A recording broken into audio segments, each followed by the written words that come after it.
jaz sem se danes v bistvu udeležila po 10 letih spet polmaratona v Ljubljani, spravi do zdaj nekako smo bili bolj na 10 km usmerjeni, ampak ker nas čaka zelo pomemben cilj čez 2 tedna, to je napad na maratonsko normo za svetovno prvenstvo.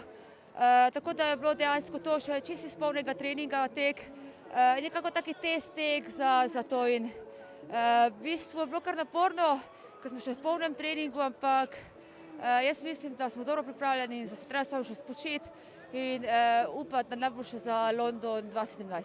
Kaj pa prav za vzdušje pa za cel maraton?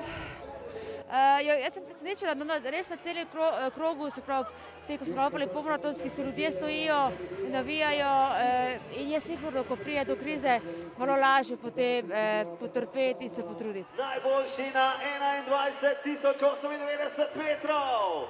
Ja, in to je naš gorski tekač, številko 3002, Peter Lamovec! Naš državni reprezentant, svetovni mladinski podprvak že v gorskih tekih. In naslednji prihaja številko 3001, dvakratni zmagovalec na 21 metrov, Rok Puhar. Državni prvak pa Peter Lamovec. Čestitke obema.